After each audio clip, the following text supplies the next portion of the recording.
어머니! 오지 말라고 했잖아요. 어머님이 올 자리 아니에요. 며느리가 자기 동생의 개원식에 찾아온 시어머니에게 소리쳤습니다. 그래도 와야 하지 않겠냐. 냄새나요. 좀 그냥 가라고요. 결국 냄새난다며 시어머니를 밀쳐서 넘어뜨린 며느리. 사돈댁의 경사에 찾아왔지만 많은 사람들이 보는 앞에서 수모를 겪는 시어머니.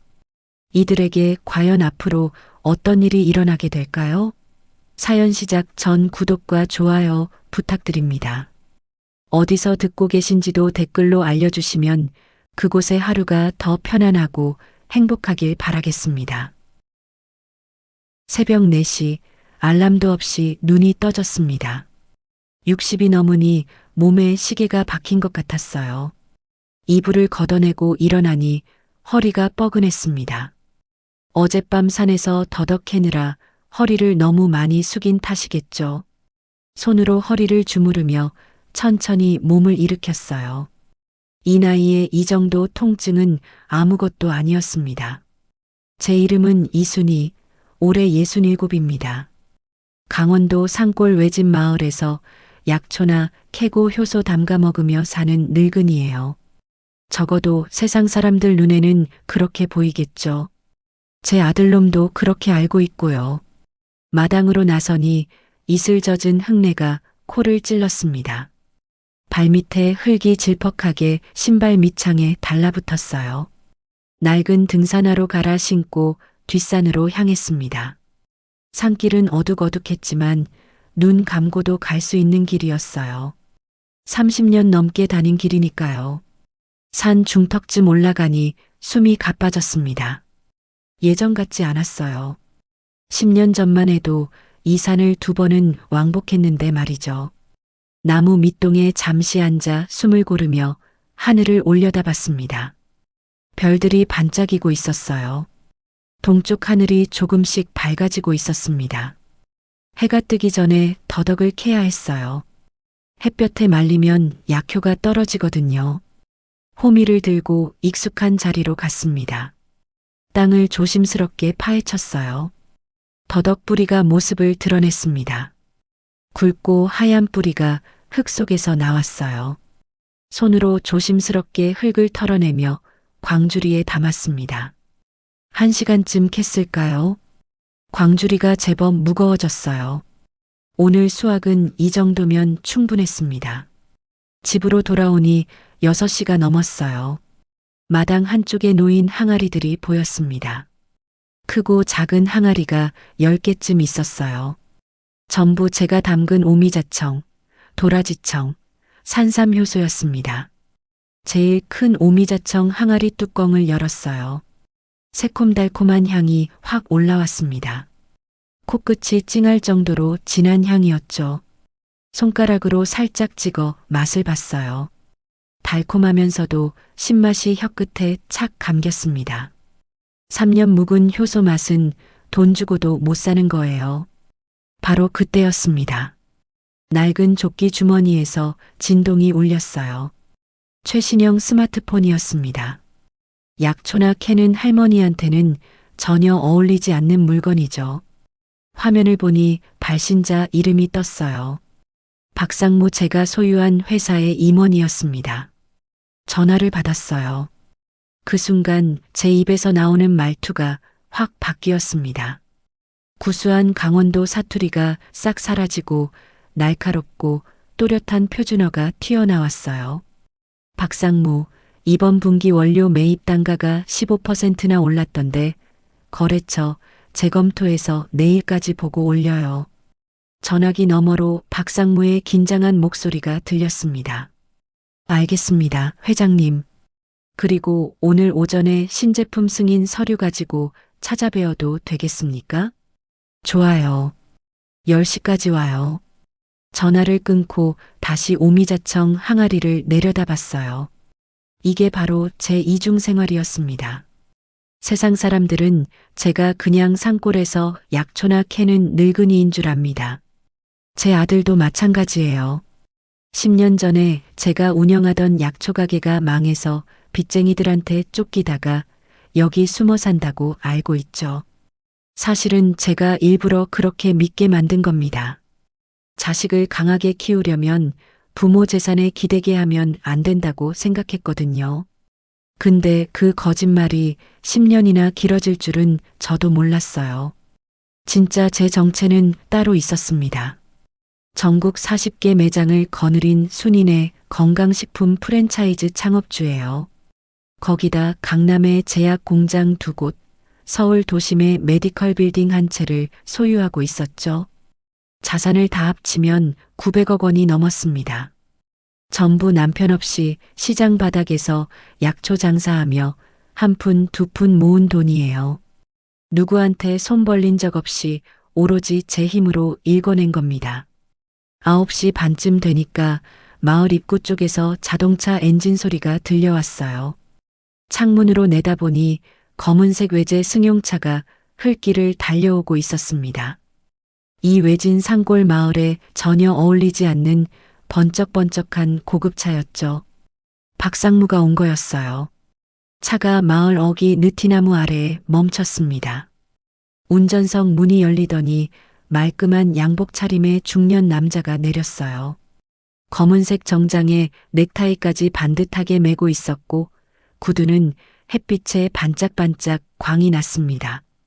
한 손에는 두꺼운 서류 가방을 들고 있었죠.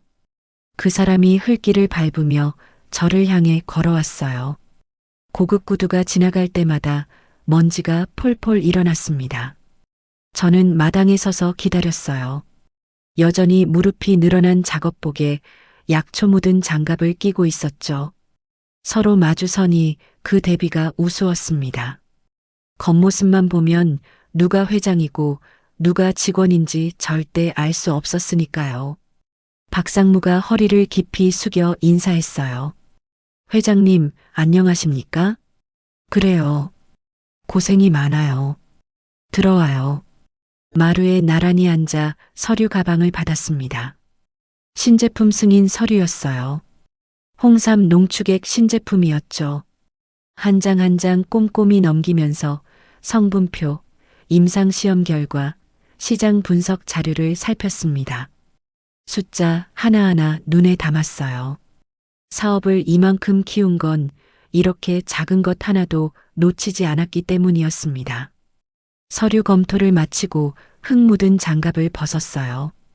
그리고 품 안에서 검은색 만년필을 꺼냈습니다.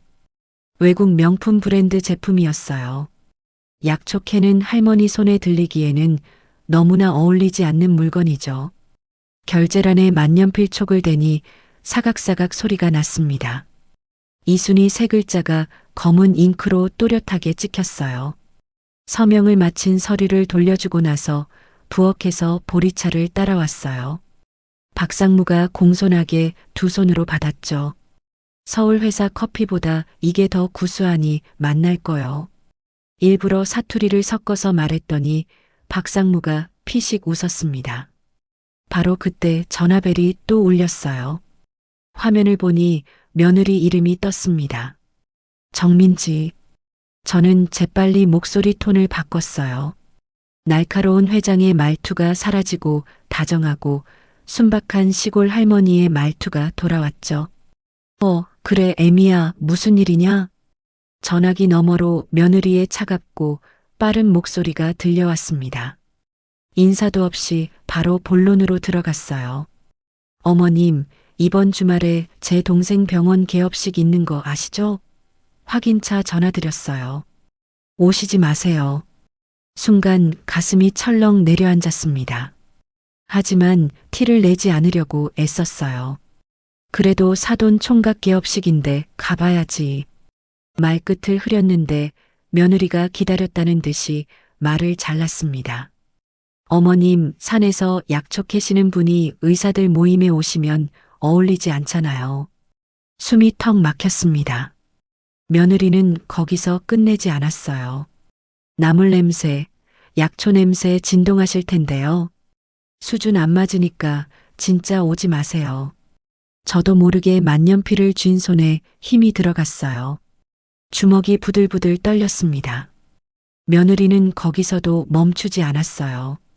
전화를 끊었다고 생각했는지 수화기를 제대로 가리지도 않고 혼잣말을 내뱉었습니다. 아휴, 시골 약장수 할멈이 무슨 의료인 행사에. 진짜 눈치도 없어서 큰일이야. 쪽팔리게. 뚝. 통화 종료음이 귀를 때렸습니다. 손에 든 스마트폰이 덜덜 떨렸어요. 아니, 제 손이 떨리는 거였죠. 박상무가 걱정스러운 눈으로 저를 바라봤습니다. 저는 애써 괜찮은 척 표정을 지었어요. 산 쪽을 물끄러미 바라봤습니다. 남편이 일찍 세상을 떠난 후 혼자 시장 바닥에서 이를 악물고 살았어요.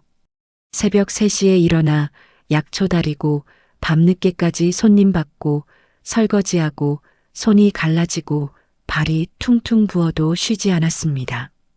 오로지 아들 하나 번듯하게 키우겠다는 일념으로요. 그렇게 키운 아들이 대기업에 취직했을 때 얼마나 기뻤는지 몰라요. 드디어 고생 끝이다 싶었죠.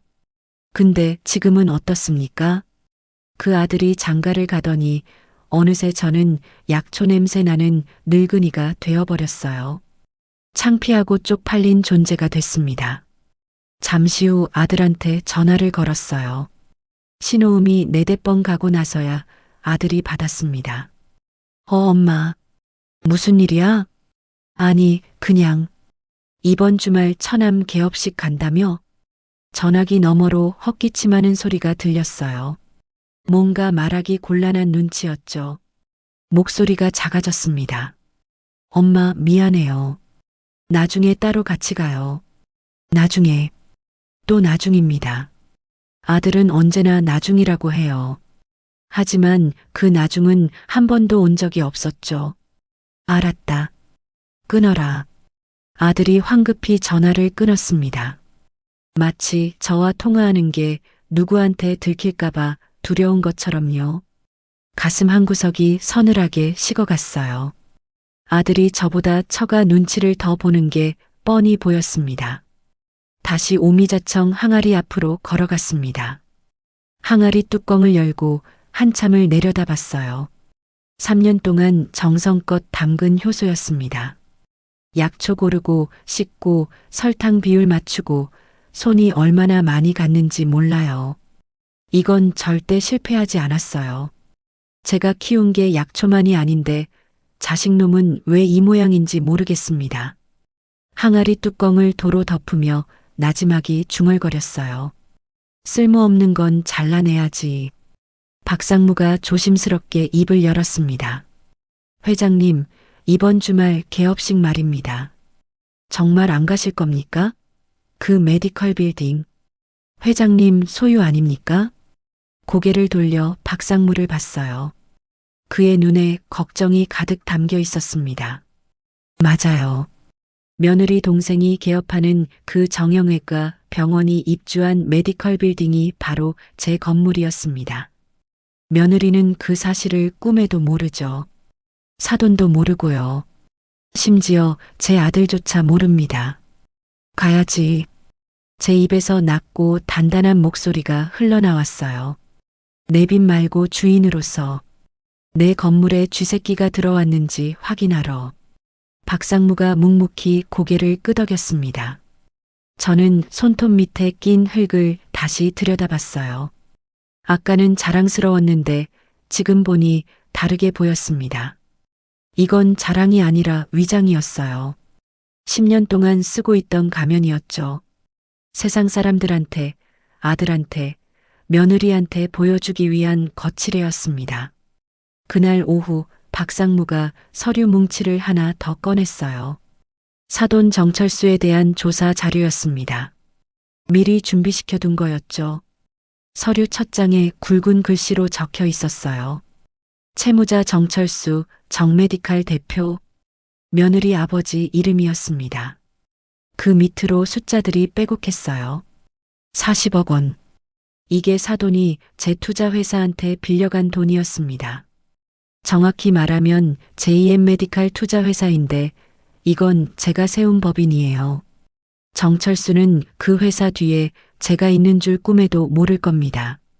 그냥 이름 모를 투자자한테 사업 자금 빌렸다고만 생각하겠죠.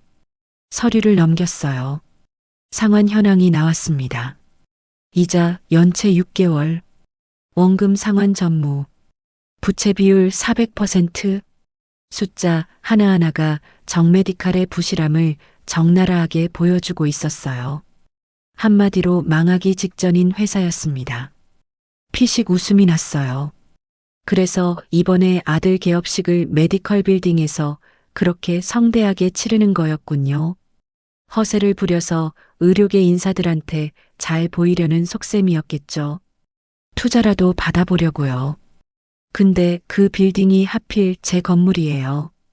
빚진 사람이 빚쟁이 집에서 잔치를 벌이는 꼴이니 이게 무슨 운명의 장난인지 모르겠습니다. 서류를 다시 들여다봤어요. 정우진, 정철수의 둘째 아들이었습니다. 서울대 의대 졸업, 정형외과 전문의 자격, 대학병원 8년 근무 후 개원. 스펙은 화려했어요. 근데 개원 자금이 문제였죠. 정철수 회사는 이미 휘청거리고 있었고 은행 대출도 한도가 꽉 찼습니다. 결국 제 건물에 세를 얻어 들어온 거였어요. 보증금 5억, 월세 500만 원. 정철수 입장에서는 그것도 버거웠을 겁니다. 그날 저녁 또 전화가 왔어요. 이번엔 사돈 정철수였습니다. 화면에 뜬 이름을 보고 잠시 망설였어요. 받을까 말까? 결국 받았습니다. 목소리를 바꿔서요. 여보세요? 사투리를 잔뜩 섞어 말했어요. 아이고 사돈 어른. 접니다. 민수 엄해요. 전화기 너머로 정철수의 목소리가 들려왔습니다. 뭔가 어색하고 어색한 목소리였어요. 아, 예. 사돈댁. 전화드린 건 다름이 아니고요. 말끝을 흐렸어요. 뭔가 말하기 거북한 눈치였죠. 이번 주말 우리 둘째 개업식이 있는데 사실은 규모가 좀 크게 잡혀서요.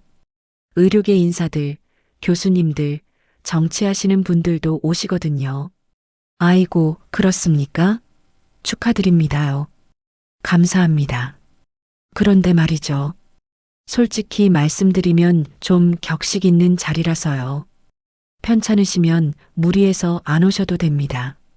가슴이 철렁했어요. 편찮으시면? 제가 아픈 것도 아닌데 무슨 소리인지 알았습니다. 오지 말라는 뜻이었어요. 아, 그러면 축의금이라도. 아, 그건 민지한테 말씀하시면 됩니다. 그럼 건강 조심하세요. 뚝. 전화가 일방적으로 끊겼습니다. 손이 떨렸어요. 며느리한테 이어 사돈한테까지 거절당했습니다. 아니, 거절이 아니라 무시였어요. 박상무가 저를 지켜보고 있었어요. 제 표정을 읽은 듯 했죠. 회장님, 괜찮아요. 저는 고개를 저었습니다. 오히려 잘 됐어요. 더 재미있어지겠네요. 그날 밤 잠이 오지 않았습니다. 천장을 바라보며 지난 30년을 떠올렸어요. 25살 때였습니다. 남편이 교통사고로 세상을 떠났어요. 손에 쥔 건 3살짜리 아들 하나와 50만 원뿐이었습니다. 친정도 가난했고 시댁도 없었어요. 시장 바닥에 앉아 약초를 팔기 시작했죠. 산에서 캐온 더덕, 도라지를 팔았어요. 처음엔 하루 10,000원도 안 벌렸습니다. 그래도 포기하지 않았어요. 몇 년 후 작은 가게를 얻었어요. 약초를 다려서 파는 가게였습니다. 손님이 하나둘 늘었죠. 효과가 있다는 소문이 났어요. 10년 후엔 공장을 세웠습니다. 효소를 대량 생산했어요. 전국 백화점에 납품하기 시작했죠. 20년 후엔 프랜차이즈 사업을 시작했습니다. 순인의 건강식품. 전국에 40개 매장이 생겼어요. 그리고 30년이 지난 지금 900억 자산가가 됐습니다. 하지만 아들은 그 사실을 모릅니다. 일부러 숨긴 거였어요. 아들이 제 재산에 기대지 않고 스스로 살아가길 바랐거든요. 10년 전 아들이 대학 졸업하고 취직했을 때 거짓말을 시작했어요. 사업이 망했다고, 빚쟁이한테 쫓긴다고, 산골에 숨어 산다고. 아들은 그 말을 믿었습니다. 처음엔 1년만 그러려고 했어요. 아들이 자리 잡을 때까지만요. 근데 1년이 2년 되고 5년이 지나고 10년이 됐습니다. 이제 거짓말이 진짜가 된 것 같았어요. 며느리를 처음 만난 날도 기억납니다. 2년 전이었어요. 아들이 여자를 데려왔을 때 산골집으로 왔었죠. 정민지는 서울 강남에서 자란 아가씨였어요. 의료기기 회사 사장 딸이었습니다. 처음 만났을 때부터 저를 보는 눈빛이 불편했어요. 동정과 경멸이 섞인 눈빛이었죠. 결혼식 때도 저는 구석에 앉아 있었습니다. 며느리 쪽 하객. 아니, 내빈들은 전부 화려했어요. 저만 촌스러운 옷을 입고 있었죠. 그때부터였어요. 며느리가 저를 피하기 시작한 게 명절에도 오지 않았어요. 전화도 잘 안 받았죠. 아들도 점점 멀어졌습니다. 그리고 이제는 아예 오지 말라고 하는군요. 냄새 난다고, 품위가 안 맞는다고. 다음 날 아침 다시 산에 올랐습니다. 평소보다 일찍 올라갔어요. 산 정상까지 올라갔습니다. 숨이 차올랐지만 멈추지 않았어요. 정상에 서서 아래를 내려다봤습니다. 산골 마을이 작게 보였어요. 제 집도 보였죠. 저 집에서 10년을 거짓말하며 살았구나 싶었습니다. 바람이 불었어요. 차가운 바람이 얼굴을 스쳤습니다. 이제 가면을 벗을 때가 온 것 같았어요. 며느리가 약초 냄새 난다고 했죠. 좋습니다. 그 약초 냄새 나는 할멈이 진짜 누구인지 똑똑히 보여줄 겁니다. 주머니에서 휴대폰을 꺼냈어요. 박상무한테 전화를 걸었습니다. 박상무. 네, 회장님. 이번 주말 개업식 제가 직접 갑니다. 알겠습니다. 귀빈석을 준비해 드릴까요? 아니요. 저는 작업복 입고 갈 거예요. 빌딩 관리인처럼요. 직원들한테는 절대 제가 누군지 티내지 말라고 해요. 박상무가 잠시 말이 없었습니다. 제 의도를 파악하려는 것 같았어요. 회장님, 혹시 왜 굳이 정체를 숨기고 가시려는 겁니까? 저는 산 아래를 내려다보며 대답했어요. 사람은 말이에요.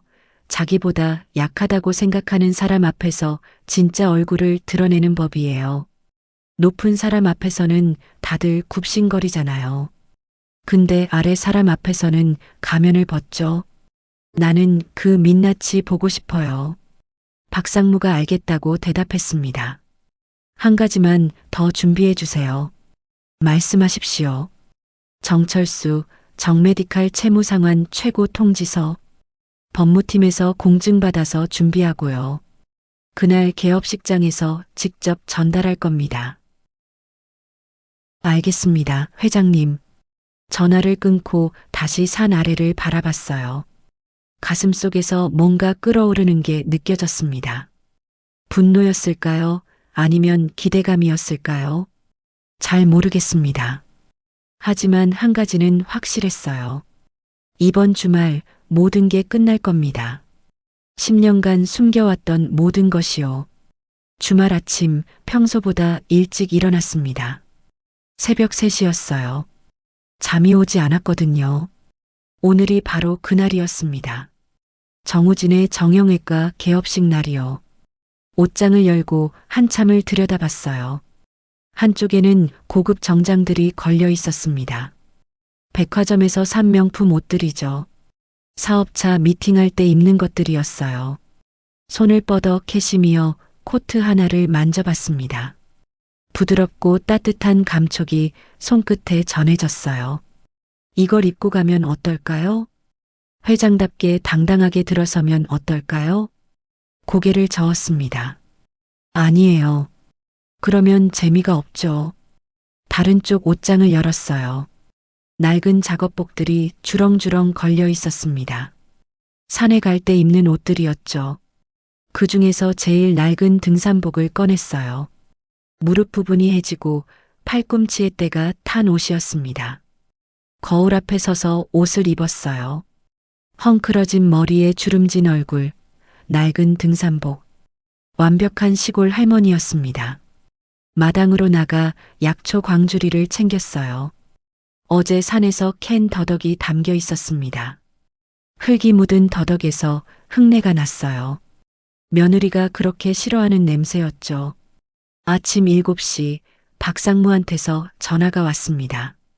회장님, 차량 준비됐습니다. 언제 출발하시겠습니까? 지금 바로 갈게요. 낡은 경차로 준비했죠? 네, 10년 된 소형차 준비했습니다.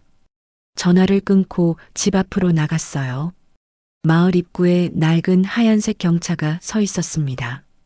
번호판도 오래된 것으로 바꿔놨더군요. 박상무가 운전석에서 내려 문을 열어줬어요. 회장님, 박상무의 얼굴에 걱정이 가득했습니다. 괜찮아요. 시작합시다. 차에 올라타며 약초 광주리를 무릎에 올려놨어요. 흙 냄새가 차 안에 퍼졌습니다. 서울까지는 2시간 반 거리였어요. 고속도로를 달리며 창밖을 바라봤습니다. 산이 아파트로 바뀌고 논밭이 빌딩으로 바뀌었어요. 강남에 들어서니 차들이 많아졌습니다.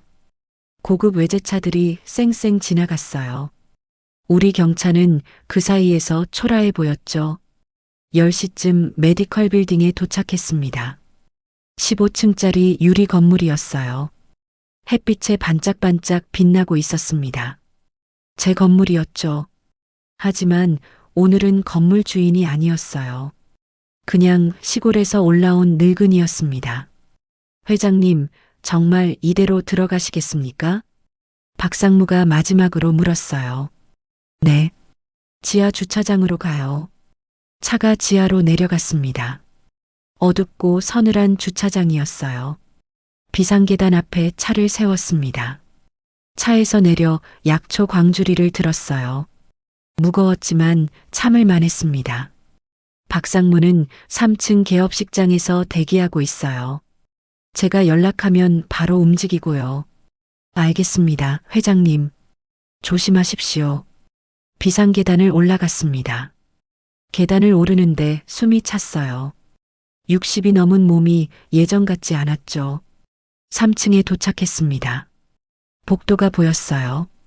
화려한 꽃 장식이 복도를 가득 메우고 있었습니다. 정우진 정형외과 개원 축하라는 현수막이 걸려 있었죠. 복도 끝에서 웅성거리는 소리가 들렸어요. 사람들이 많이 모인 것 같았습니다. 천천히 걸어갔어요. 구두가 아니라 낡은 운동화였습니다.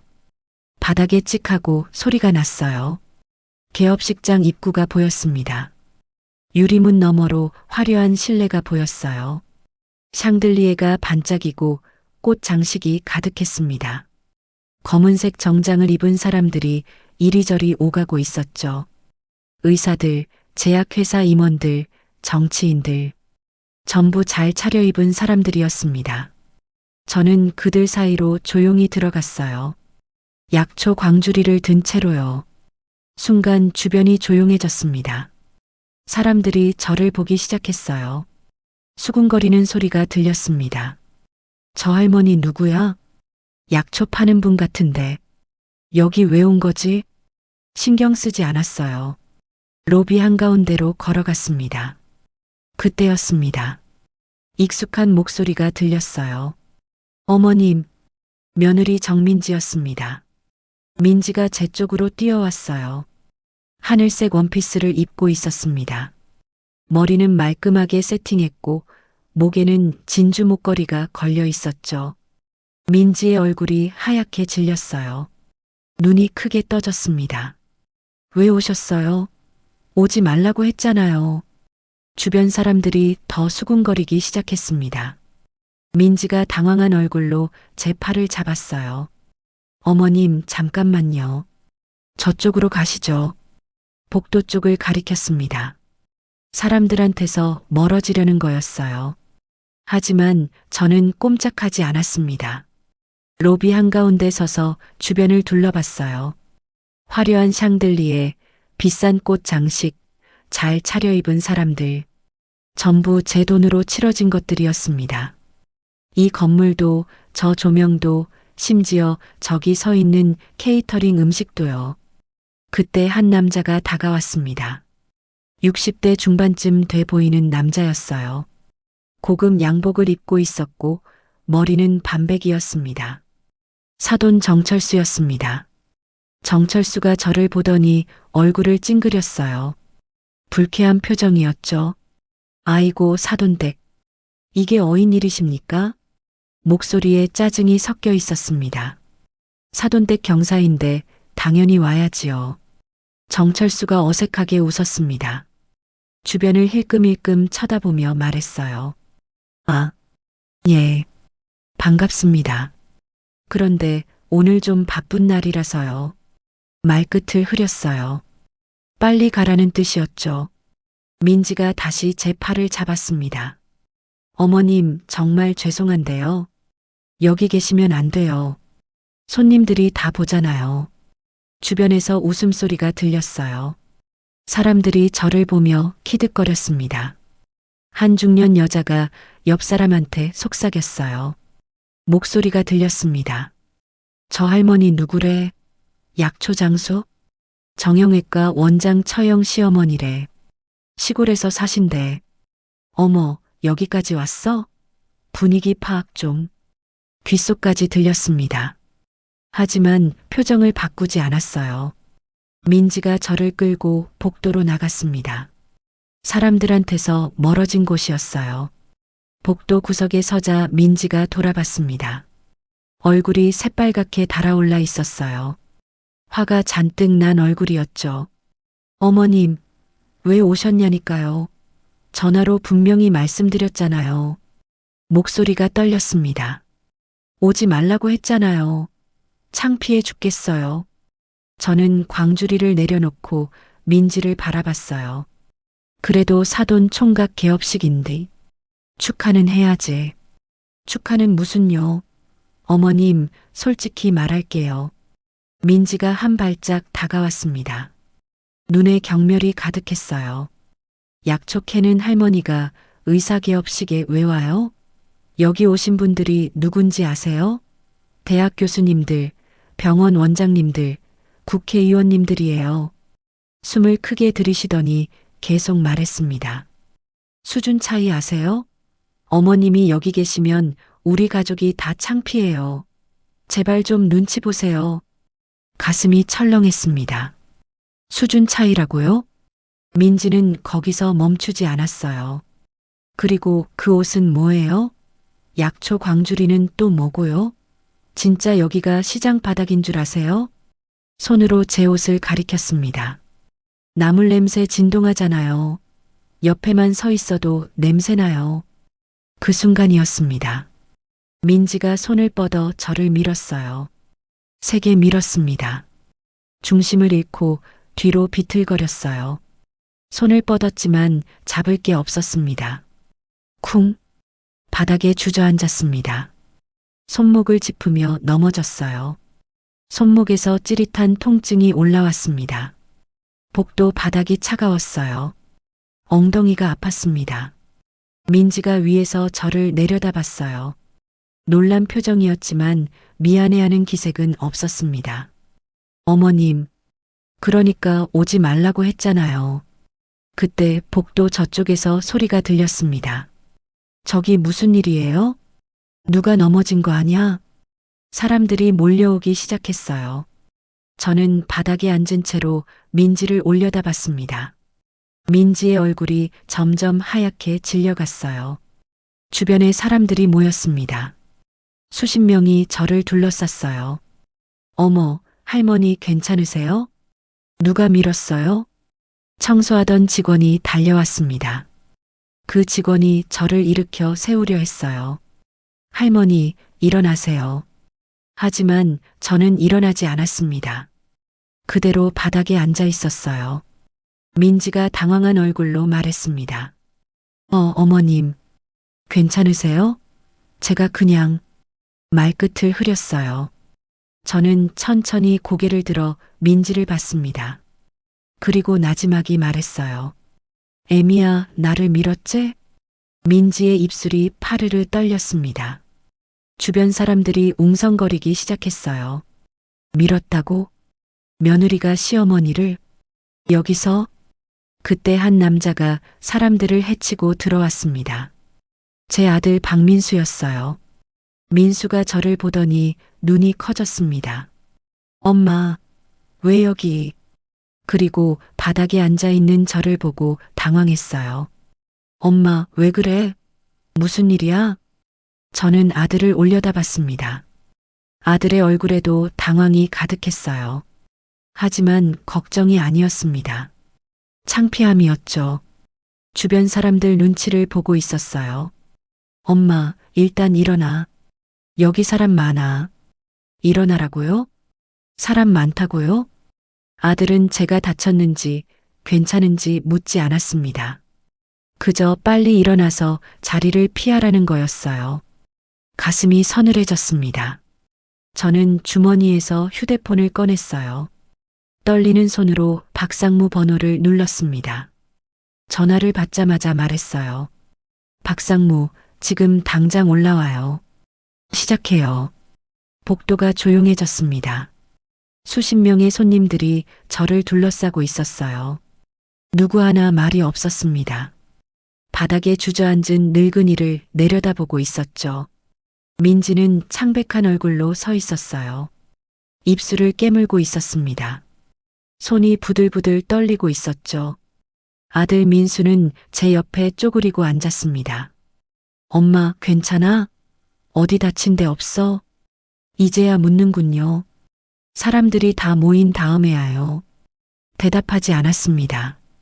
휴대폰만 꼭 쥐고 있었어요. 3분쯤 지났을까요? 엘리베이터에서 딩 소리가 났습니다. 문이 열리는 소리였어요. 복도 끝에서 구두 소리가 들렸습니다. 딱딱딱. 여러 명이 걸어오는 소리였죠. 사람들이 고개를 돌렸어요. 검은색 정장을 입은 남자 5명이 걸어오고 있었습니다. 맨 앞에 박상무가 있었어요. 뒤따라 법무팀장, 재무팀장, 비서 2명이었습니다. 박상무의 손에는 태블릿이 들려 있었어요. 다른 직원들은 서류 가방을 들고 있었죠. 민지가 그들을 보더니 눈을 깜빡였습니다. 무슨 일인지 모르는 표정이었어요. 박상무 일행이 제 앞에 멈춰 섰습니다. 박상무가 허리를 90도로 숙였어요. 회장님, 괜찮으십니까? 순간 복도가 얼어붙었습니다. 회장님이라고요? 주변 사람들이 웅성거리기 시작했어요. 뭐라고 했어? 회장님? 저 할머니한테? 민지의 얼굴이 새하얗게 변했습니다. 눈이 커졌어요. 입이 떡 벌어졌죠. 아들 민수도 얼어붙었습니다. 박상무를 멍하니 쳐다보고 있었어요. 저는 박상무가 내민 손을 잡고 천천히 일어났습니다. 손목이 욱신거렸지만 참을 만했어요. 털털. 옷에 묻은 먼지를 털어냈습니다. 그리고 주변을 둘러봤어요. 수십 명의 손님들이 저를 바라보고 있었습니다. 아까와는 다른 눈빛이었어요. 박상무가 법무팀장을 돌아봤습니다. 준비됐습니까? 네, 상무님. 법무팀장이 서류 가방에서 노트북을 꺼냈어요. 재빨리 개업식장 안으로 들어갔습니다. 저도 따라 들어갔어요. 손님들이 길을 터줬습니다. 개업식장은 화려했습니다. 천장에 샹들리에가 반짝이고 있었고 흰 장미 꽃다발이 곳곳에 놓여 있었어요.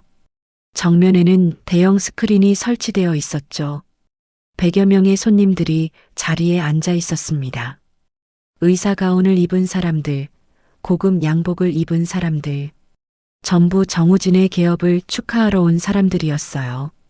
법무팀장이 스크린 앞 컴퓨터에 노트북을 연결했습니다.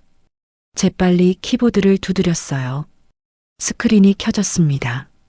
화면에 뭔가 떴어요. 건물 등기부등본. 크게 제목이 보였습니다.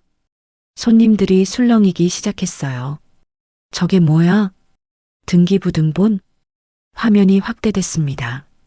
건물 주소가 보였어요. 서울특별시 강남구 메디컬 빌딩.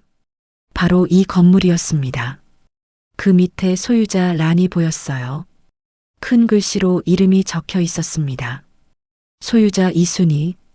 제 이름이었어요. 개업식장이 웅성거렸습니다. 손님들이 서로 쳐다보며 속삭였어요. 이순희가 누구야? 건물 주인이라고? 이 건물 주인이? 사돈 정철수가 앞쪽 귀빈석에 앉아 있었습니다. 얼굴이 굳어 있었어요. 스크린을 멍하니 바라보고 있었죠. 정우진도 옆에 앉아 있었습니다. 하얀 가운을 입고 있었어요. 오늘의 주인공이었죠. 하지만 얼굴이 창백했습니다. 저는 천천히 앞으로 걸어갔어요. 복도에서 개업식장 안으로요. 손님들이 저를 바라봤습니다. 아까 약초 광주리를 들고 있던 그 할머니를요. 민지가 뒤따라 들어왔습니다. 휘청거리며 걸어왔어요. 얼굴에서 핏기가 싹 가셨습니다. 저는 무대 앞에 섰습니다. 마이크가 놓여 있었어요. 손을 뻗어 마이크를 잡았습니다. 딱!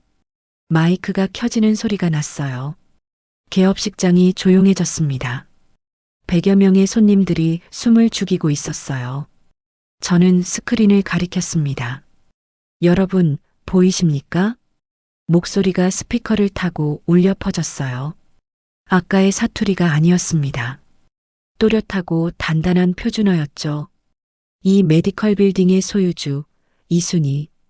접니다. 순간 개업식장이 술렁였습니다. 웅성웅성. 여기저기서 놀란 목소리가 터져나왔어요. 뭐라고? 저 할머니가 건물주? 말도 안 돼. 정철수가 자리에서 벌떡 일어났습니다. 얼굴이 빨개졌어요. 이게 무슨 소리요? 목소리가 떨렸습니다. 저는 정철수를 바라봤어요. 무슨 소리냐고요? 사실을 말하는 겁니다. 정 사장님. 정철수의 입이 떡 벌어졌어요. 박상무가 제 옆으로 다가왔습니다. 공손하게 허리를 숙이고 말했어요. 회장님, 다음 자료 보여드릴까요? 그러세요. 박상무가 법무팀장한테 신호를 보냈어요. 법무팀장이 노트북을 조작했습니다. 스크린 화면이 바뀌었어요. 새로운 서류가 떴습니다. 건물 매입 계약서, 매입일 2019년 3월 15일, 매입가 250억 원, 매입자 이순희. 숫자들이 빼곡하게 적혀 있었어요. 제가 6년 전에 이 건물을 산 기록이었습니다. 손님들이 웅성거렸어요. 250억? 6년 전에 샀다고? 한 중년 남자가 앞에서 소리쳤습니다. 잠깐만요.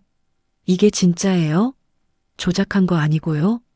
박상무가 그 남자를 바라봤어요. 조작이라고 생각하십니까? 그럼 지금 당장 등기소에 전화해 보십시오.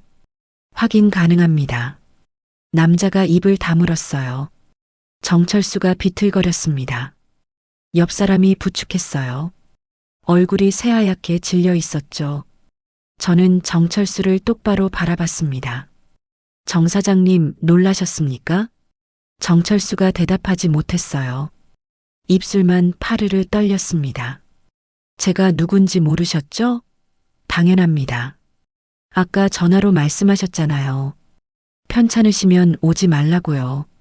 정철수의 얼굴이 더 하얗게 변했어요. 주변 사람들이 수군거렸습니다. 전화로 오지 말라고 했다고? 건물주한테? 미쳤네. 저는 마이크를 내려놓고 정철수 쪽으로 걸어갔어요. 천천히요. 구두 소리가 바닥에 딱딱 울렸습니다. 정철수 앞에 섰어요. 정철수가 뒷걸음질 쳤습니다. 정말 이순희 씨가 건물 주인이 맞습니까? 떨리는 목소리였어요. 맞습니다. 정철수의 무릎이 꺾이는 게 보였어요. 휘청거렸습니다. 옆에 있던 정우진이 아버지를 부축했어요. 아버지, 괜찮으세요? 정우진의 목소리도 떨렸습니다. 저는 정우진을 봤어요. 하얀 가운을 입은 젊은 의사였습니다. 오늘 주인공이었죠. 축하합니다, 원장님. 개업 축하드려요. 정우진이 고개를 숙였어요. 대답하지 못했습니다. 저는 다시 개업식장을 둘러봤어요. 100여 명의 손님들이 저를 바라보고 있었습니다. 아까와는 완전히 다른 눈빛이었어요. 경멸이 아니라 경외였습니다. 무시가 아니라 긴장이었죠. 민지가 뒤쪽에 서 있었어요. 벽에 기댄 채 저를 바라보고 있었습니다. 얼굴이 새하얗게 질려 있었어요. 눈에서 눈물이 주르르 흘러내렸습니다. 아들 민수도 옆에 있었습니다. 멍한 얼굴로 저를 바라보고 있었어요. 입이 떡 벌어진 채였죠. 박상무가 제 뒤로 다가왔습니다. 회장님, 다음 자료 준비됐습니다. 좋아요. 보여주세요. 박상무가 고개를 끄덕였어요. 이제 진짜 시작이었습니다. 건물주라는 건 시작에 불과했어요. 진짜 중요한 건 다음이었죠. 스크린 화면이 또 바뀌었습니다. 새로운 서류가 떴어요. 대출 계약서, 채권자 JM 메디칼 투자, 채무자 정철수정 메디칼 대표, 대출 금액 40억 원, 대출일 2023년 3월 1일. 숫자들이 선명하게 보였습니다. 개업식장이 다시 술렁였어요. 대출? 40억? 정철수가 스크린을 보더니 비명을 질렀습니다. 이건... 저는 정철수를 돌아봤어요. 이게 뭐냐고요? 정 사장님이 2년 전에 제 회사한테 빌린 돈입니다. 정철수의 얼굴에서 핏기가 완전히 사라졌어요. 제 회사요? JM 메디칼 투자요? 고개를 끄덕였습니다. 맞아요. JM 메디칼 투자 대표이사 이순희. 바로 접니다. 정철수의 무릎이 완전히 꺾였습니다. 바닥에 주저앉았어요. 고급 양복 바지가 차가운 대리석에 닿았습니다. 손님들이 놀라 소리쳤어요. 어머, 정 사장님이. 주변 사람들이 정철수를 일으키려 했지만 정철수는 꿈쩍하지 않았어요. 그냥 바닥에 앉아 스크린만 멍하니 바라보고 있었습니다. 저는 정철수를 내려다봤어요. 아까 저를 거렁뱅이 취급하던 사람이 바닥에 앉아 있었습니다. 정철수가 바닥에 앉아 있었습니다. 고급 양복이 구겨져 있었어요. 넥타이가 비뚤어져 있었죠. 주변 내빈들이 웅성거렸습니다. 정메디칼 사장이 바닥에 주저앉다니요. 저는 박상무를 돌아봤어요. 상환 내역 보여주세요. 네, 회장님. 박상무가 신호를 보냈습니다. 법무팀장이 다시 노트북을 조작했어요. 스크린 화면이 바뀌었습니다. 새로운 표가 나타났어요. 대출금 상환 현황. 빨간 글씨로 큼지막하게 적혀 있었습니다. 그 아래 항목들이 줄줄이 나왔어요. 원금 40억 원. 약정 이자율 연 8%. 대출일 2023년 3월 1일. 상환 기한 2025년 3월 1일. 여기까지는 괜찮았습니다. 문제는 그 다음이었어요. 빨간색으로 표시된 부분이 보였습니다. 원금 상환액 0원. 이자 납부 현황 6개월 연체. 연체 이자 3억 2천만 원. 총 채무액 43억 2천만 원. 숫자들이 선명하게 보였어요. 내빈들이 숨을 죽였습니다. 저는 정철수를 내려다봤어요. 정 사장님 보이십니까? 정철수가 고개를 들지 못했습니다. 바닥만 바라보고 있었어요. 40억 빌리시고 2년 넘게 원금은 한 푼도 안 갚으셨네요. 이자도 6개월째 밀리고 있고요. 목소리를 낮췄습니다. 회사가 어려우신 건 압니다. 근데 그건 제 문제가 아니에요. 정철수의 어깨가 떨렸어요. 박상무가 서류 가방에서 두꺼운 봉투를 꺼냈습니다. 제게 건네줬어요. 봉투를 열고 서류를 꺼냈습니다. 공증 도장이 선명하게 찍혀 있었어요. 채무상환 최고 통지서. 크게 제목이 적혀 있었죠. 정철수 앞으로 걸어갔습니다. 정철수 앞에 서류를 내밀었어요. 이거 받으세요. 정철수가 떨리는 손으로 서류를 받았습니다.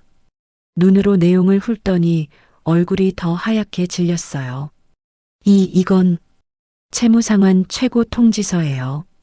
법무법인에서 정식으로 공증받은 겁니다. 정철수가 서류를 보며 입술을 떨었어요. 다음 주 금요일까지 43억 2천만 원 전액 상환하십시오. 개업식장이 다시 술렁였습니다. 다음 주? 43억을 다음 주까지? 말도 안 돼. 정철수가 고개를 들었습니다. 눈에 간청이 가득했어요. 사돈댁. 아니, 이 회장님. 목소리가 갈라졌습니다. 시간을 좀 주십시오. 다음 주는 너무 급합니다. 저는 고개를 저었어요. 이미 6개월 늦었잖아요. 충분한 시간 드렸습니다. 그래도 제발 3개월만, 아니 한 달만이라도. 정철수가 손을 모았습니다. 바닥에 앉은 채로 비는 모습이었어요. 안 됩니다. 계약서에 명시되어 있어요. 6개월 이상 연체 시 채권자는 즉시 상환을 요구할 수 있다고요. 정철수의 얼굴이 일그러졌어요. 못 갚으시면 담보물 넘어갑니다. 담보물이요? 정철수의 목소리가 떨렸습니다. 박상무가 다시 신호를 보냈어요. 스크린에 새로운 자료가 떴습니다. 담보 목록 1. 정메디칼 본사 건물 시가 60억. 2. 정철수 명의 아파트 시가 25억. 3.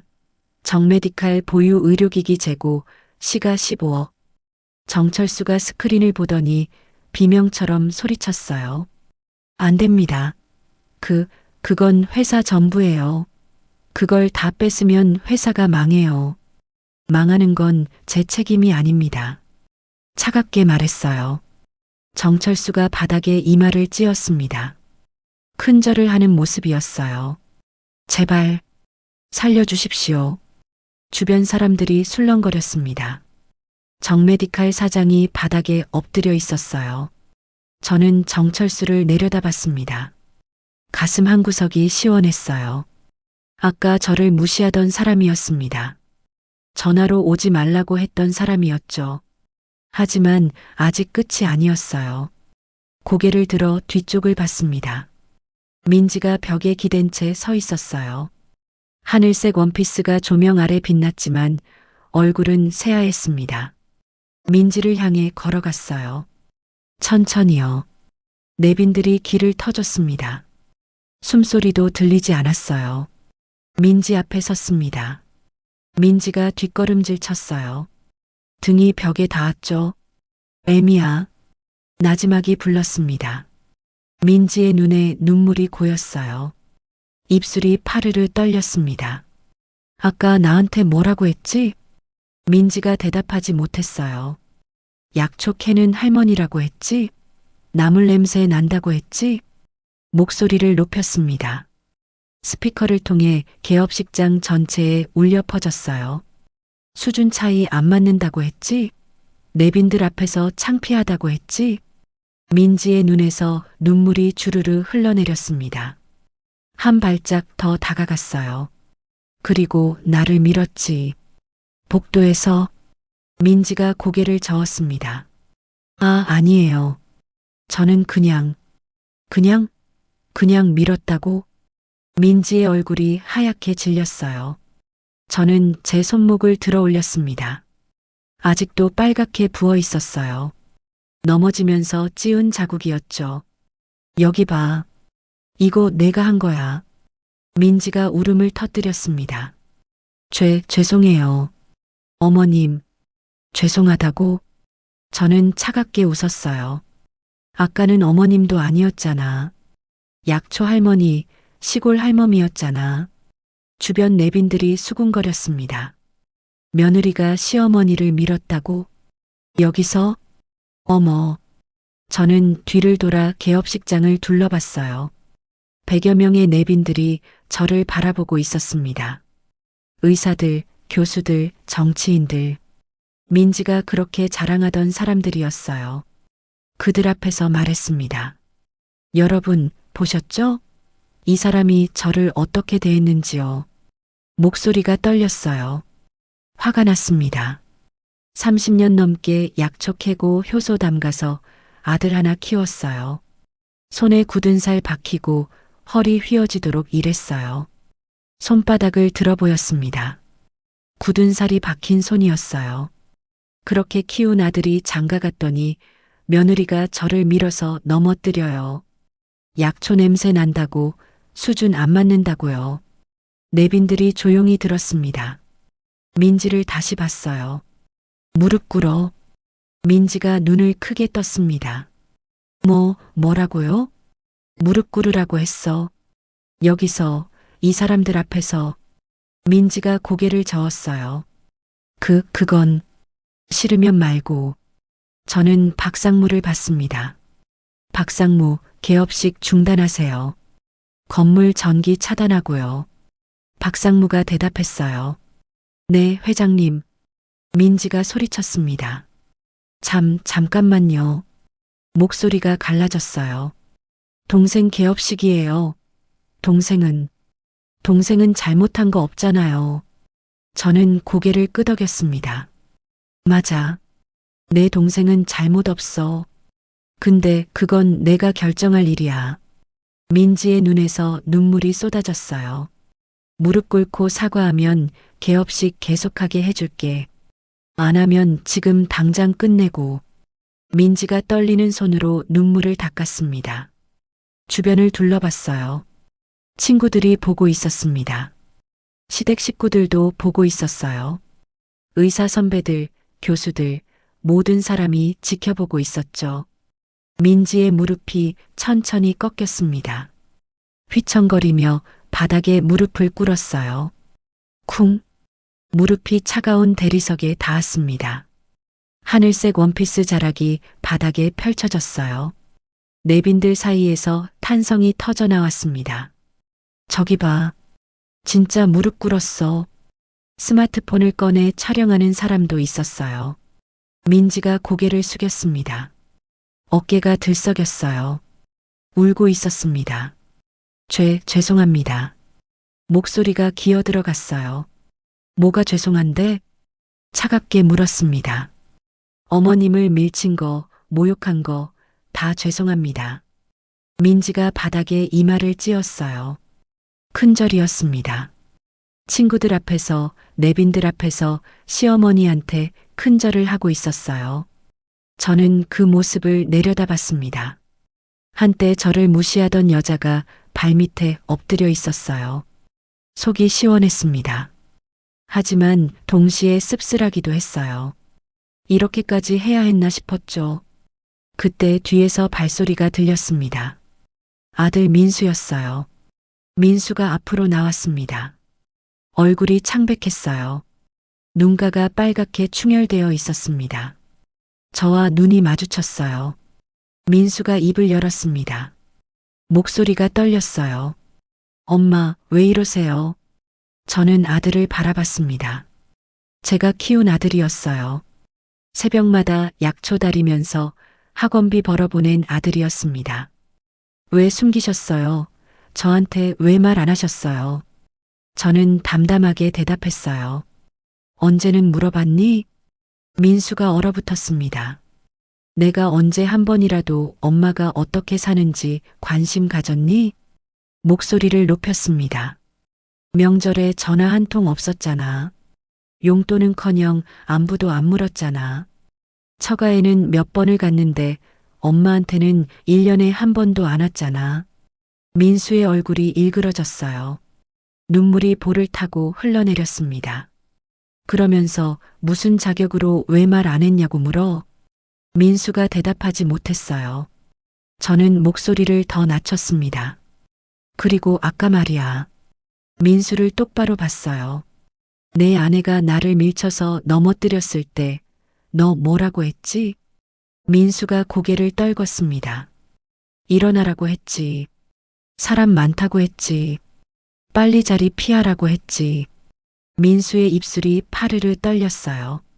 엄마가 다쳤는지 괜찮은지는 묻지도 않았어. 그저 창피하니까 빨리 사라지라는 거였잖아. 민수가 울음을 터뜨렸습니다. 내 선택이었어. 저는 차갑게 말했어요. 넌 애미보다 처가를 택했다.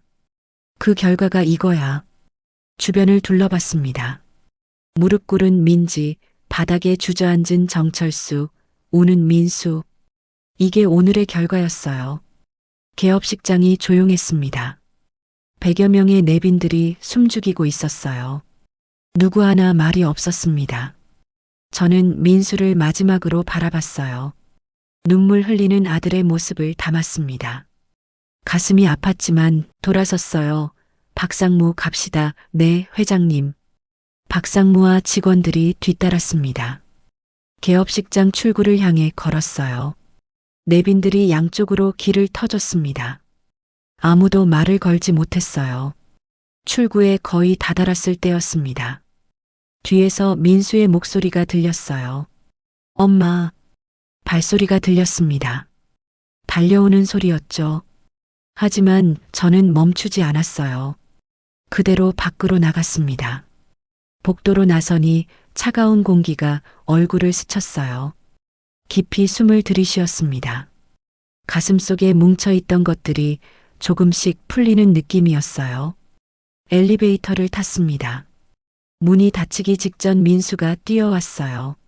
엄마, 잠깐만요. 하지만 문은 닫혔습니다. 민수의 얼굴이 사라졌어요. 엘리베이터가 천천히 내려갔습니다. 거울에 비친 제 모습을 봤어요. 낡은 등산복을 입은 할머니였습니다. 하지만 이제는 달랐어요. 더 이상 숨지 않아도 됐습니다. 지하 주차장에 도착했어요. 경차가 대기하고 있었습니다. 차에 올라타며 박상무에게 말했어요. 출발하세요. 네, 회장님. 차가 천천히 움직였습니다. 지하 주차장을 빠져나가 지상으로 올라왔어요. 햇빛이 눈부셨습니다. 창밖으로 메디컬 빌딩이 보였어요. 유리 건물이 햇빛에 반짝이고 있었습니다. 제 건물이었죠. 뒤돌아보지 않았습니다. 그럴 필요가 없었어요. 차가 강남 거리를 빠져나갔습니다. 고급 외제차들 사이를 지나 고속도로로 들어섰어요. 창밖을 바라봤습니다. 빌딩이 점점 작아지고 있었어요. 산이 보이기 시작했습니다. 박상무가 조심스럽게 말했어요. 회장님, 괜찮으십니까? 고개를 끄덕였습니다. 괜찮아요. 끝났어요. 정 사장 쪽에서 연락 오면 어떻게 하시겠습니까? 계약대로 진행하세요. 다음 주까지 상환 안 되면 담보물 전부 넘겨받고요. 알겠습니다. 차 안이 조용했습니다. 엔진 소리만 들렸어요. 2시간쯤 달렸을까요? 산골 마을이 보이기 시작했습니다. 익숙한 풍경이었어요. 집에 도착했습니다. 차에서 내려 마당을 둘러봤어요. 항아리들이 그대로 있었습니다. 텃밭도 보였죠. 박상무가 차에서 내렸습니다. 회장님, 앞으로 계획이 어떻게 되십니까? 잠시 생각했어요. 당분간은 여기서 지낼 겁니다. 일은 전화로 처리하고요. 아드님께서 연락하시면요? 고개를 저었습니다. 민수가 먼저 연락할 때까지 기다릴게요. 박상무가 고개를 숙였어요. 알겠습니다. 그럼 저는 이만 내려가겠습니다. 수고했어요. 박상무가 차를 타고 떠났습니다. 먼지를 일으키며 마을을 빠져나갔어요. 혼자 남았습니다. 고요했어요.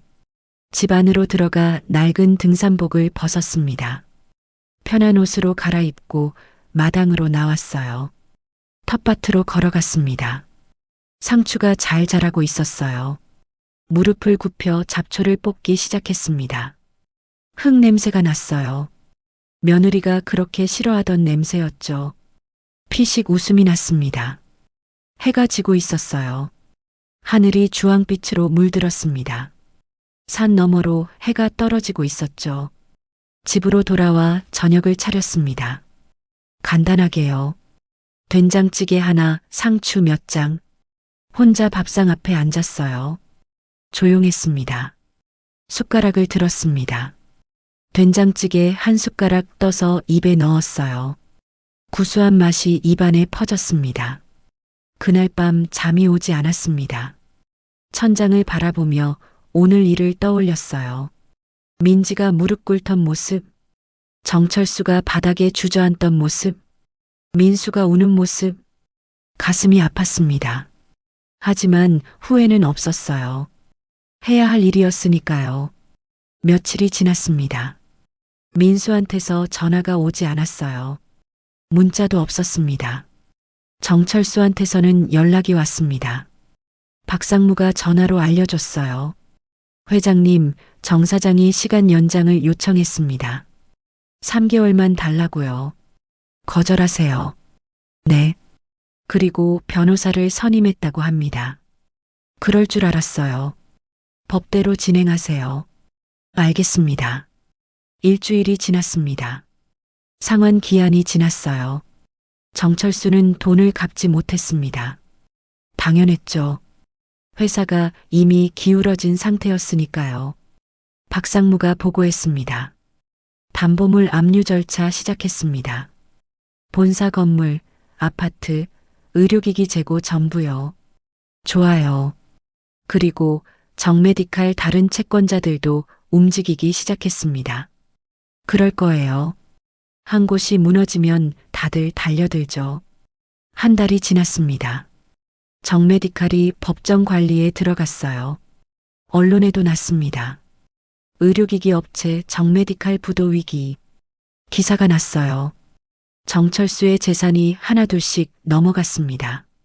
본사 건물은 경매에 나왔어요. 아파트도 마찬가지였죠. 석 달이 지났습니다. 정메디칼이 완전히 무너졌어요. 직원들이 다 해고됐습니다. 박상무가 전해 들은 소식을 알려줬어요. 정 사장 가족이 지방으로 내려갔다고 합니다. 작은 가게를 연다고 하더군요. 그래요. 그리고 며느님 정민지 씨 소식도 들어왔습니다. 귀가 번쩍 뜨였어요. 뭐래요? 남편분과 이혼 절차 진행 중이라고 합니다. 가슴이 철렁했습니다. 민수와 민지가 이혼한다고요? 개업식 때 일이 인터넷에 퍼졌습니다. 누가 동영상을 찍어서 올렸더군요. 동영상이요? 네. 며느리가 시어머니한테 무릎 꿇는 장면이요. 조회수가 100만이 넘었습니다. 한숨이 나왔어요. 댓글이 수천 개 달렸습니다. 대부분 며느님을 비난하는 내용이고요. 그만해요. 더 듣고 싶지 않아요. 박상무가 입을 다물었습니다. 전화를 끊고 창밖을 바라봤어요. 산이 보였습니다. 나무들이 바람에 흔들리고 있었어요. 가슴이 답답했습니다. 이기긴 했지만 뭔가 공허했어요. 6개월이 지났습니다. 여전히 민수한테서 연락이 없었어요. 산에 올라갔습니다. 약초를 캤어요. 더덕, 도라지를 캐서 광주리에 담았습니다. 집으로 돌아오는 길에 마을 어귀에서 차 한 대와 마주쳤어요. 낡은 경차였습니다. 차가 제 앞에 멈췄어요. 운전석 문이 열렸습니다. 민수였습니다. 얼굴이 수척해져 있었어요. 눈 밑에 그늘이 져 있었습니다. 살이 빠진 것 같았죠. 민수가 차에서 내려 저를 바라봤습니다. 입을 열려다 말았어요. 뭐라고 해야 할지 모르는 표정이었습니다. 저도 말이 없었어요. 그냥 서서 아들을 바라봤습니다. 바람이 불었어요. 산에서 내려오는 시원한 바람이었습니다. 민수가 천천히 입을 열었습니다. 엄마, 목소리가 갈라졌어요. 일 좀 하게 해주세요. 1년이 흘렀습니다. 산골 마을의 아침은 여전히 고요했어요. 새벽 5시에 눈을 떴습니다. 창문 너머로 안개가 밭을 덮고 있었죠. 텃밭에 나가 상추를 땄어요. 이슬이 맺힌 푸른 잎사귀가 손끝에 닿았습니다. 차갑고 싱그러운 느낌이었죠. 1년 전이나 지금이나 이 아침 루틴은 변하지 않았어요. 달라진 건 마음이었습니다. 한결 가벼워졌죠. 민수는 6개월 전부터 제 회사에서 일하고 있었어요. 생산직으로요. 대기업 과장 자리를 박차고 나온 겁니다. 처음 왔을 때 조건을 걸었어요. 밑바닥부터 시작해.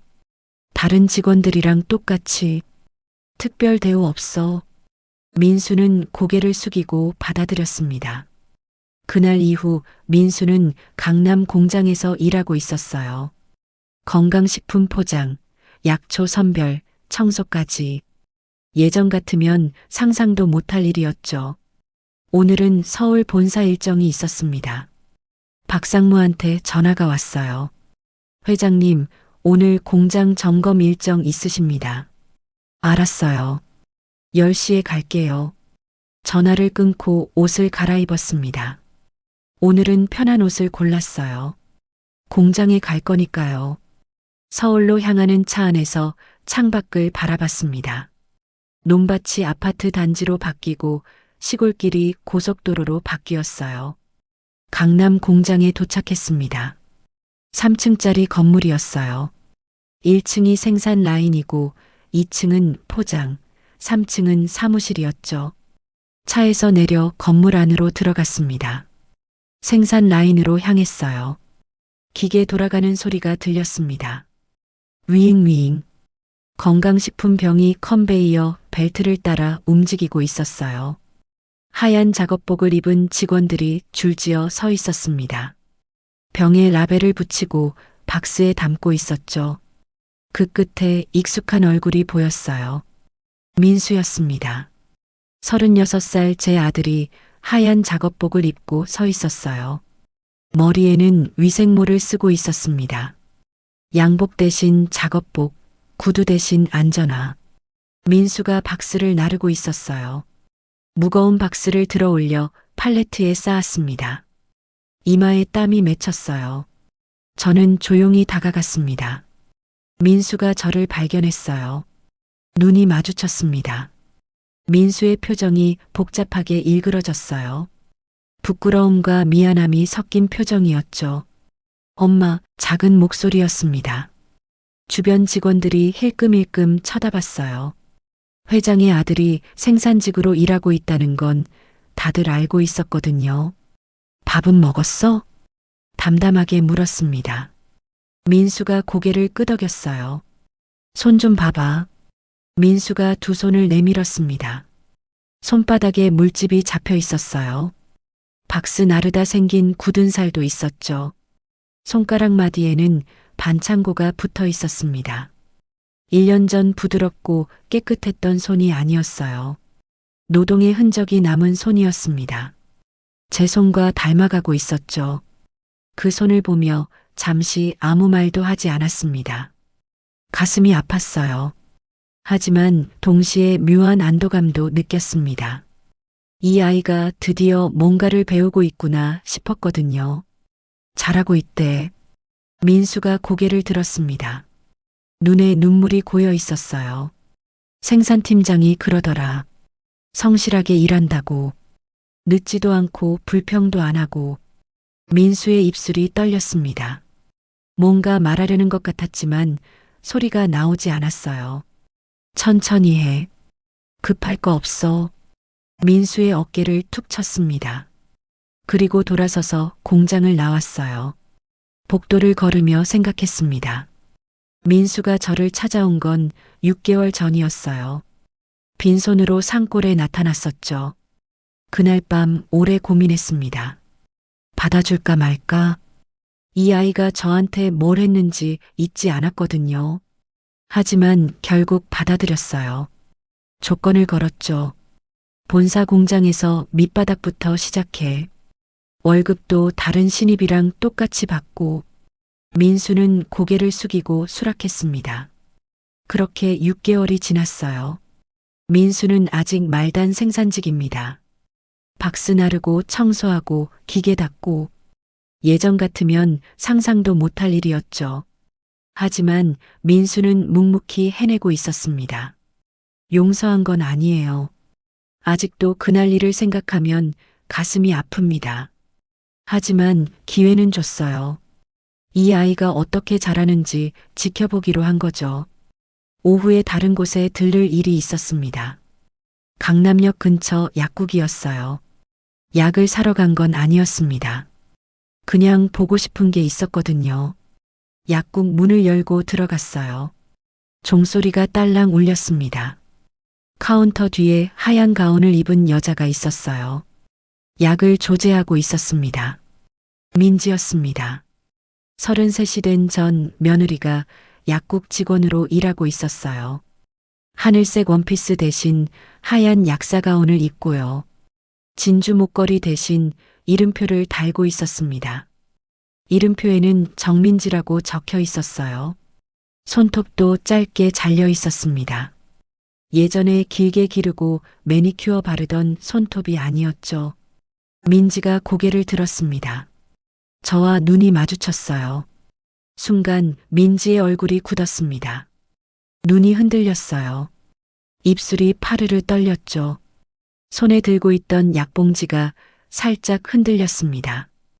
하지만 금방 고개를 숙였어요. 아무 일 없다는 듯이 다시 약을 정리하기 시작했습니다. 저는 한참 동안 그 모습을 지켜봤습니다. 1년 전 저를 밀치고 약초 냄새 난다고 하고 수준 안 맞는다고 했던 사람이었어요. 그 사람이 지금 시급받으며 약봉지를 접고 있었습니다. 통쾌해야 할 것 같았어요. 하지만 이상하게도 그런 감정이 들지 않았습니다. 그냥 담담했어요. 세상이 원래 그런 거구나 싶었죠. 뿌린 대로 거두는 거구나. 조용히 약국을 나왔습니다. 뒤돌아보지 않았어요. 해가 기울고 있었어요. 서울 하늘이 주황빛으로 물들었습니다. 바람이 선선하게 불었어요. 차에 타지 않고 잠시 걸었습니다. 강남 거리를 천천히 걸었어요. 1년 전 오늘 저는 그 개업식장에서 민지한테 밀쳐져 넘어졌습니다. 약장수 취급을 당했고 수준 안 맞는다는 소리를 들었고 복도에서 쓰러졌죠. 그날 저는 모든 것을 잃을 뻔했어요. 하지만 결국 제가 이겼습니다. 아니, 이기고 진 게 아닐지도 몰라요. 그냥 제자리를 찾은 거였죠. 전화벨이 울렸습니다. 민수였어요. 엄마, 응? 저녁에 시간 있으세요? 제가 오미자청 담가봤는데요. 한번 드셔보시겠어요? 멈춰섰습니다. 서울 한복판에서요. 사람들이 양옆으로 지나갔어요. 오미자청? 네, 아직 많이 부족하지만 엄마가 가르쳐 주신 대로 해봤어요. 목이 메어왔어요. 눈시울이 뜨거워졌습니다. 이상하게 가슴이 따뜻해졌어요. 35년 전 저도 오미자청을 담그며 시작했어요. 시장 한 구석 작은 가게에서요. 그때 저는 25살이었고 가진 거라곤 약초 다루는 솜씨 하나뿐이었죠. 남편은 일찍 떠났고 어린 아들 하나 데리고 세상에 나섰습니다. 그렇게 시작한 게 지금의 순인의 건강식품이 됐어요. 그리고 지금 제 아들이 오미자청을 담그며 다시 시작하고 있었습니다. 밑바닥에서부터요. 제가 그랬던 것처럼요. 그래, 먹어볼게. 대답했어요. 양평으로 와. 집에서 같이 먹자. 텃밭에서 상추도 방금 뜯어놨어. 네, 엄마, 지금 갈게요. 전화를 끊고 하늘을 올려다봤습니다. 노을이 지고 있었어요. 빌딩 사이로 주황빛이 스며들었습니다. 아름다웠어요. 끝이 아니었어요. 새로운 시작이었죠. 저와 민수 모두에게요. 다시 걸음을 옮겼습니다. 집으로 돌아가기 위해서요. 아들이 담근 오미자청을 먹으러요. 저녁 6시쯤 민수가 도착했습니다. 낡은 경차를 몰고 왔어요. 예전 고급 승용차는 어디 갔는지 모르겠더군요. 차에서 내린 민수를 보고 깜짝 놀랐습니다. 살이 빠져 있었어요. 하지만 얼굴에 생기가 돌았습니다. 1년 전 창백하고 지쳐 보이던 모습과는 달랐어요. 엄마, 민수가 뒷좌석에서 유리병 하나를 꺼냈습니다. 오미자청이 담긴 병이었어요. 붉은 색깔이 선명했습니다. 직접 담갔어요. 회사 창고에 있는 오미자로요. 마당으로 들어와 평상에 나란히 앉았습니다. 민수가 조심스럽게 병 뚜껑을 열었어요. 새콤달콤한 향이 확 퍼졌습니다. 컵에 따라 한 모금 마셨어요. 혀끝에 신맛이 돌다가 단맛이 감겼습니다. 3개월 묵은 맛이었죠. 어때요? 민수가 기대에 찬 눈으로 물었습니다. 괜찮네. 설탕 비율이 딱 맞아. 민수의 얼굴에 환한 미소가 번졌어요. 정말요? 엄마가 가르쳐준 대로 했는데 잘 됐네요. 둘이 나란히 앉아 오미자청을 마셨습니다. 노을이 지고 있었어요. 산 너머로 해가 넘어가고 있었습니다. 한참을 조용히 앉아 있다가 민수가 입을 열었어요. 엄마, 미안해요. 작은 목소리였습니다. 개업식 때 정말 미안해요. 그때 엄마 편 들었어야 했는데 민수의 목소리가 떨렸어요. 민지가 엄마를 밀쳤을 때 제가 막았어야 했어요. 근데 저는 처가 눈치만 보고 눈물이 볼을 타고 흘러내렸습니다. 저는 민수를 바라봤어요. 알아. 매일 후회해요. 그날 일이 꿈에도 나와요. 엄마가 바닥에 쓰러져 계시는데 제가 아무것도 안 하는 꿈. 민수가 두 손으로 얼굴을 감싸 쥐었습니다. 저는 정말 나쁜 자식이에요. 한동안 말이 없었습니다. 바람 소리만 들렸어요. 나쁜 자식은 아니야. 민수가 고개를 들었습니다. 그냥 철이 없었던 거지. 민수의 눈이 커졌어요. 근데 이제는 달라 보여. 1년 전하고. 민수가 자기 손을 내려다봤습니다. 굳은 살 박힌 손을요. 공장에서 일하면서 생각 많이 했어요. 엄마가 얼마나 고생하셨는지 고개를 끄덕였습니다. 박스 나르고 기계 닦으면서 이게 얼마나 힘든 일인지 알았어요. 근데 엄마는 30년 동안 이것보다 더한 일을 하셨잖아요. 민수가 저를 바라봤어요. 혼자서 아들 하나 키우려고 가슴이 따뜻해졌습니다. 이제 알겠어요. 돈이 얼마나 소중한지, 일이 얼마나 힘든지, 엄마가 얼마나 대단한 분인지. 민수가 다시 고개를 숙였습니다. 앞으로 잘할게요. 엄마한테 잘하는 아들 될게요. 손을 뻗어 민수 어깨를 툭 쳤어요. 천천히 하자. 급할 거 없어. 민수가 눈물을 닦았습니다. 그리고 피식 웃었어요. 엄마, 배고프시죠? 제가 저녁 해드릴게요. 내가? 네. 공장에서 점심시간에 요리 배웠어요. 여 직원 언니한테요. 민수가 부엌으로 들어갔습니다. 익숙한 손놀림으로 냉장고를 열고 재료를 꺼냈어요. 된장찌개를 끓이기 시작했습니다. 물을 끓이고 된장을 풀고 두부를 넣었어요. 제법 그럴듯했습니다. 엄마, 상추 좀 가져와 주실래요? 텃밭에 가서 상추를 뜯어왔어요. 싱싱한 잎사귀가 손에 닿았습니다. 민수가 밥상을 차렸어요. 된장찌개, 상추쌈, 오미자청. 소박한 저녁상이었습니다. 마주 앉아 밥을 먹었어요. 된장찌개 한 숟가락 떠서 입에 넣었습니다. 구수한 맛이 입안에 퍼졌어요. 맛있네. 민수가 환하게 웃었습니다. 정말요? 다행이다. 둘이 소박한 저녁을 먹었습니다. 이야기를 나눴어요. 공장 이야기, 앞으로 계획, 소소한 일상들. 저녁을 다 먹고 나서 민수가 설거지를 했습니다. 저는 마당에 나가 별을 봤어요. 하늘에 별들이 쏟아질 듯 빛나고 있었습니다. 산골이라서 별이 참 많았어요. 민수가 옆에 왔습니다. 나란히 서서 별을 바라봤어요. 엄마, 민지 소식 들으셨어요? 고개를 끄덕였습니다. 약국에서 일한다며? 네, 강남에 있는 작은 약국이래요. 시급받으면서요. 한숨을 쉬었어요. 처음엔 미웠어요. 엄마한테 그렇게 하고도 잘 사나 싶어서요. 민수가 말을 이었습니다. 근데 지금은 그냥 불쌍해요. 개업식 때 일이 인터넷에 퍼져서 사람들이 다 알잖아요. 알아. 친구들도 다 떠났대요. SNS도 다 지웠고요. 진짜 혼자 됐대요. 바람이 불었습니다. 자업자득이지 뭐. 민수가 저를 봤어요. 엄마는 민지 용서하셨어요? 잠시 생각했습니다. 용서 잘 모르겠다.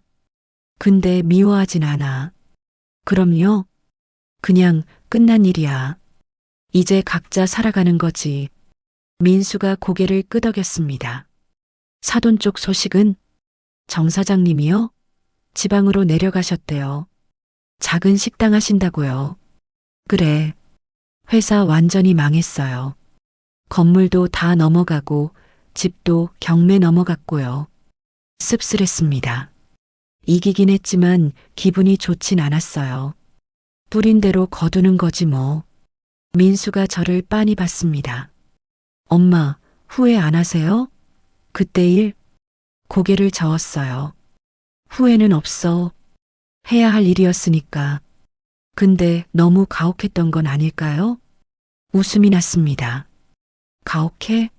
나는 30년 동안 거짓말하고 살았어. 내 자식한테, 며느리한테, 세상 사람들한테. 그게 더 가혹한 거 아니겠니? 민수가 아무 말도 하지 못했어요. 이제 진짜 나로 살 거야. 숨기지 않고 당당하게. 민수가 고개를 끄덕였습니다. 다음 날 아침 민수가 떠났어요. 공장에 출근해야 한다고요. 다음 주에 또 올게요, 엄마. 차를 타고 떠나는 민수를 지켜봤습니다. 먼지를 일으키며 마을을 빠져나갔어요. 혼자 남았습니다. 하지만 외롭지 않았어요. 산으로 올라갔습니다. 정상까지 올라갔어요. 숨이 찼지만 쉬지 않고 올랐습니다. 정상에 섰습니다. 아래를 내려다봤어요. 산골 마을이 작게 보였습니다. 제 집도 보였죠. 텃밭도 장독대도 모든 게 보였어요. 이제는 더 이상 숨을 곳이 아니었습니다. 그냥 제가 사는 곳이었어요. 바람이 불었습니다. 시원한 바람이 얼굴을 스쳤어요. 35년 전 25살에 시작했습니다. 아무것도 없이요. 남편은 떠났고 어린 아들 하나뿐이었죠. 시장 바닥에 앉아 약초를 팔았어요. 하루에 10,000원도 못 벌었습니다. 손이 트고 발이 부르터도 쉬지 못했어요. 그렇게 35년이 지났습니다. 이제 900억 자산가가 됐어요. 하지만 그게 중요한 게 아니었습니다. 중요한 건 제가 포기하지 않았다는 거예요. 힘들어도 외로워도 버텨냈다는 거죠. 그리고 이제 아들도 그 길을 걷고 있었습니다. 밑바닥에서부터요. 제가 그랬던 것처럼요. 그게 제일 기뻤습니다. 산 아래에서 전화벨이 울렸어요. 주머니에서 꺼냈습니다. 박상무였습니다. 회장님, 신제품 출시 건으로 결제 받아야 할 게 있습니다. 오후에 갈게요. 네, 회장님. 전화를 끊고 다시 산 아래를 바라봤어요. 일은 계속됐습니다. 회사는 돌아가고 있었고 저는 여전히 회장이었죠. 하지만 이제는 달랐어요. 숨기지 않았습니다. 당당하게 살았어요. 산에서 내려와 집으로 돌아왔습니다. 옷을 갈아입었어요. 서울로 갈 준비를 했죠. 거울을 봤습니다. 67살 할머니가 서 있었어요. 주름진 얼굴, 희끗희끗한 머리. 하지만 눈빛만은 또렷했습니다. 이게 바로 접니다. 약초 캐는 할머니이자 900억 자산가. 시골에 사는 늙은이이자 전국 40개 매장을 거느린 회장. 더 이상 숨기지 않았어요. 이게 진짜 저니까요. 차를 타고 서울로 향했습니다. 창밖으로 산이 지나가고 들판이 지나갔어요. 새로운 하루가 시작되고 있었습니다. 저에게도 민수에게도 모두에게요. 끝이 아니라 시작이었습니다. 자신을 무시하던 며느리와 그 식구들에게 가차없는 복수를 했지만 자식만은 다시 품어준 순희 씨의 이야기, 오늘의 이야기가 재미있으셨다면 구독과 좋아요 부탁드립니다. 그리고 이야기의 주인공에게 하고 싶은 말씀도 댓글로 남겨주세요. 감사합니다. 행복하세요.